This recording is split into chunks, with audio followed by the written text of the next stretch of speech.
Persuade with power. You're so funny.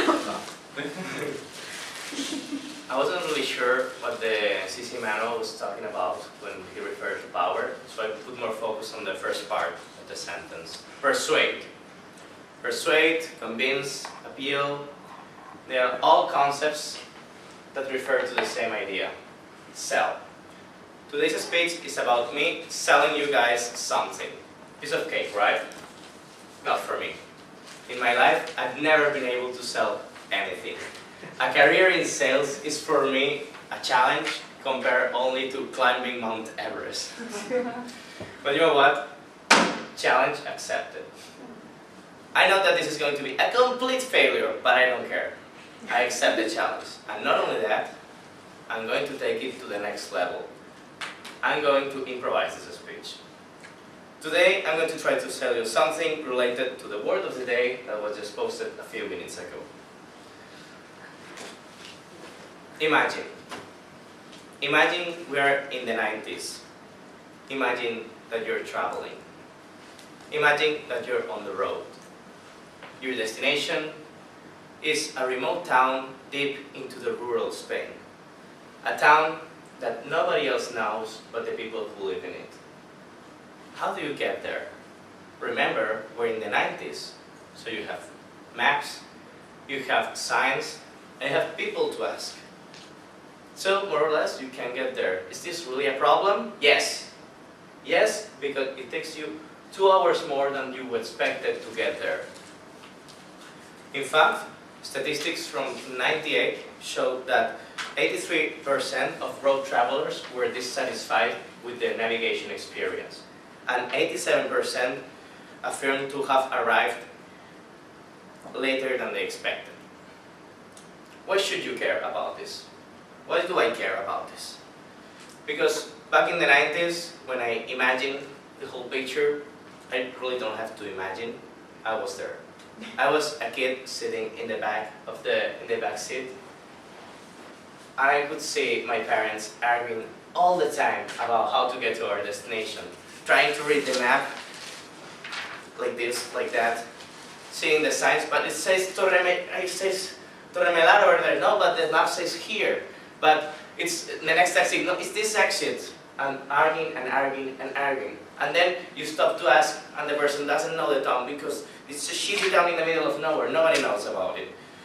And on all this crap got me to think, and when I was looking at the map, trying to help them how to get to the place, I could imagine that, like, I don't have a clue where I am, but I imagine in my head a point showing the map where we were, and I could see the point moving around the map. I was like, oh, magic. With this magic, would we get there? I would love to have this. That would stop all the discussion. 10 years later, my dream came true.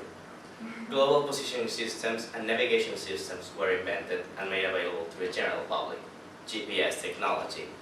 With GPS technology, you don't have this kind of problems anymore. GPS takes you anywhere. You can take your device to China and then you're familiar with the Chinese geography. That's simple. People are not scared of traveling anymore, and this is amazing. You can even play games with GPS, like Ashi was telling us the other day, geocaching. So fun. We could see the pictures with her smiley face when she found the treasure. And it's not only me being happy about this GPS, it has helped a lot, everyone, worldwide. In fact, a recent statistics from Forbes shows that from the 90s, 10 years of the 90s to the 10 years of the first 10 years of the 21st century, 120% increase in road travel. 120%. Of course, there are more cars, but people are more willing to travel because they have this navigation system, and it's easier to get on the road. There's only one drawback to GPS technology. Well, there may be more, but this is what I can think of. It's owned by the US government and the US military system. So, as you know, the GPS was created for military purposes, and now it's available for the general population, the civilian population, but with some restrictions. Restrictions like they can control you, they know exactly where you are, and you may be discontinued from service in case there's a war and in case political decisions the US doesn't want you to know.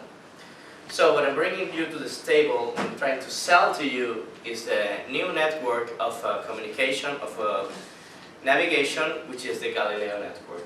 This network was designed completely for civilian purposes, and it's more reliable and it's more accurate. It has 1 meter of error versus 10 meters that the American system has. So if you want to get the new Galileo navigation system instead of the American one, I would ask you to sign up in this sheet, and once you have signed up, your navigation device will be converted to the new Galileo network. I will make sure of that. So, any question? That was pretty much it. Keep checking. Jose, don't hesitate. Galileo's right for you. So, from Galileo to Galileo, via the big explorers, to the GPS technology, navigation has evolved a lot through history. And it's not stopping here. It continues more and more. My dreams have come true in regards of navigation. And so can yours if you sign up that sheet. Thank you.